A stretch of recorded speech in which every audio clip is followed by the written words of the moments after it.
Diablo 2 of course needs no introduction, but if you're like me, someone in your 30s who somehow missed it, here's one.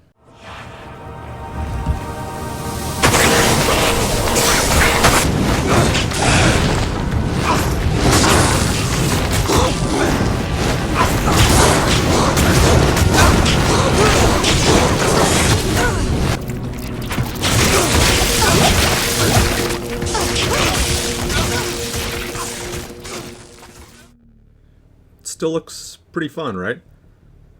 But Diablo 2 it's a clunky game by modern standards, so why has it drawn me in so much, especially around a time when Diablo 4 Season 14 is live and active? I have found myself spending about double the time in Diablo 2. Why is that? I do think there are a couple of reasons why I might prefer Diablo 2 over Diablo 4 personally, and a lot of it I think has to do with when I grew up and how I grew up playing games, right?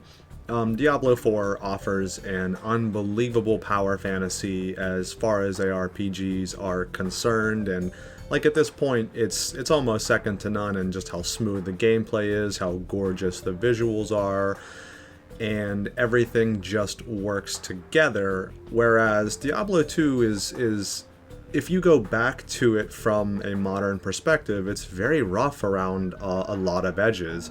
Things like its death mechanics, the way that you have to constantly refill your potions, how it refuses to tell you a lot of things like the Herodric Cube. Those things might frustrate a modern player, but not everybody. In the early days of gaming, obviously games were based off of their forefathers, the arcade machines, and those machines were basically made to separate you from your money. Nowadays, games are a little easier. Obviously, it's a difference of you want a broad market to accept your game, to buy it, and enjoy it, whereas back then, it was you were literally in the arcade, you were pumping quarters into that machine, you were trying to get the high score. Somewhere along the line, the pendulum may have gone too far in the other direction for some things, and I guess that's what leads me back to a game like Diablo 2, is I do like a little bit of that tedium, I do like a little bit of the mundanity, right? Because at the heart of it, Diablo 2, while it is obviously, one of the progenitors of ARPGs and the big looter phenomenon that's happening now, it's also at its heart a game about adventuring out into essentially an unknown world and fighting a bunch of creatures and demons that you might not know about. So for me, having a mechanic where I am collecting my potions, right? I'm getting my belt together, I'm making sure that my healing is stocked up, do I need an antidote potion, do I have my mana potions with me? That as a player makes me feel more engaged with the world. On the other side of things, you have a game like Diablo 4 that does have good systems to keep players coming back. A player like me might log in, take a night, do daily weeklies, catch up on a couple of war plans, things like that, but really, like, my motivation personally to go back to Diablo 4 is probably 20% that I really enjoy the gameplay, and 80% that, oh crap, I know that this season is going to end at some point, I need to get in there and get everything done.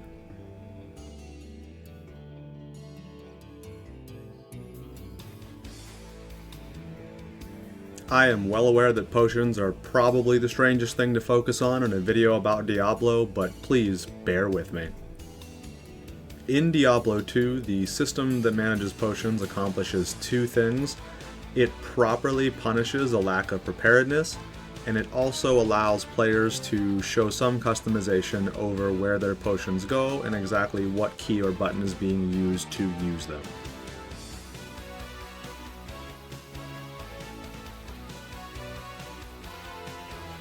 The first or second time that I didn't put my potions back on the right keys, I definitely learned from those moments. The deprioritization of potions in modern games, it does have its upsides. It is much easier for somebody to, come home from a long day at work, the 9 to 5, slip into Diablo, and you don't have to worry about any of the tedium of the past games. You don't have to worry about the potions, your town scrolls. Not a lot. You even have a horse now. There's just the streamlining that has gone on in Diablo 4 it's a very, very good thing for a fast-paced world. You hop in, you get everything done. There is nothing that is going to get in your way except for the enemies who are trying to kill you.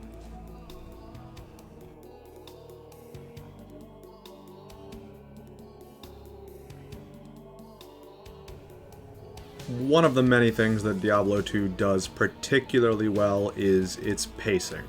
Its moment-to-moment gameplay is absolutely fantastic, the drop rates are fine-tuned, and the town portal is at the center of what makes the pacing great for me personally. Limited inventories and encumbrance are tedious and terrible, I hear you say. But what about when they are the center point of your game's pacing? The inventory in Diablo is intentionally small. It does restrict your ability to pick up every item in the moment, and it does require you to return to town every now and then. But returning town in this way allows you to take stock. It allows you to look at what you've got very closely. It allows you to take a minute and maybe grab some potions, some town scroll portals, things you may need. It also gives your brain a small rest that you may not even know you need. Town scroll portals also act as your most basic checkpoint because Diablo 2 doesn't actually have any checkpoints unless you count the waypoints that you find. So town scrolls are very, very valuable for the newer player, especially.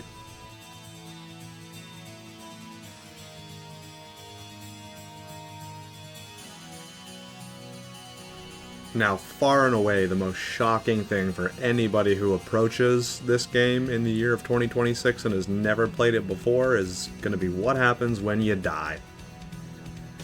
In modern Diablo, when you die, about 10% comes off of your equipment durability and you respawn. You might pay the blacksmith what feels like $10 to repair your equipment, but that's about it. You're back in the fight immediately and you're probably going to go murder whatever just killed you. Now, when you die in Diablo 2, it takes a lot from you. It takes all of your equipped items, some of your gold, and some of your experience. And this might come as a shock for a lot of people upon their first death. Respawning in that rogue encampment with absolutely nothing on your person and maybe a couple of items in your inventory is an incredible shock. Mercifully, experience is not taken away until you reach the Hell and Nightmare difficulties, but losing your equipped items and gold is already quite enough for somebody just starting the game. And I have to admit, even as the one making this video talking about how sometimes controlled tedium or friction is a good thing, my first few deaths in Diablo 2 were extremely frustrating. At the time, I didn't recognize that the deaths were likely my own fault and that there were things that I could do to prevent them, and once I started to learn and figure out the things that I could do to make death not a big deal, that is what really started to engage me in Diablo 2. Not only do the potions ground me, so do the town portal scrolls, so does death. Everything in this game mechanically that is not fighting monsters or gathering items is working to ground you in the world of Diablo 2, and for me personally at least, it has brought me in a way that all of the cinematics or smooth gameplay or refinements in a modern day game just can't really do nowadays. That is not to say that one way is wrong or that one way is right. I do think there's absolutely room for both to exist. It is a strange thing to me that seemingly a lot of these older studios that I myself might have grown up with I don't want to say that they've lost their way, but a lot of their games, a lot of modern games, and this might just be down to the broad audience argument, they do tend to lose friction, they tend to lose tedium, and by extension, they lose a lot of what grounds you within the world. A lot of what immerses you in the world is gone nowadays in favor of sometimes beautiful cinematics, sometimes gorgeous storytelling, other times, unfortunately, it's microtransactions or fear of missing out. Diablo 2 didn't really ask much of me. It doesn't ask me to engage in its monthly, weekly, or seasonal resets. It doesn't ask me to pay any additional money for microtransactions. It just is an old-fashioned everything is there experience. While the storytelling and the cinematics might not be as good as something like a Diablo 4, I do think that all of the friction and the controlled tedium in the world does work to immerse you in the world in a way that cinematics simply can't. And that is one part of video games that I think is unique to video games and part of what makes them so wonderful in the first place. Thanks for watching, and yeah, let me know what you think. Obviously, this is one person's opinion, and definitely not the be-all, end-all.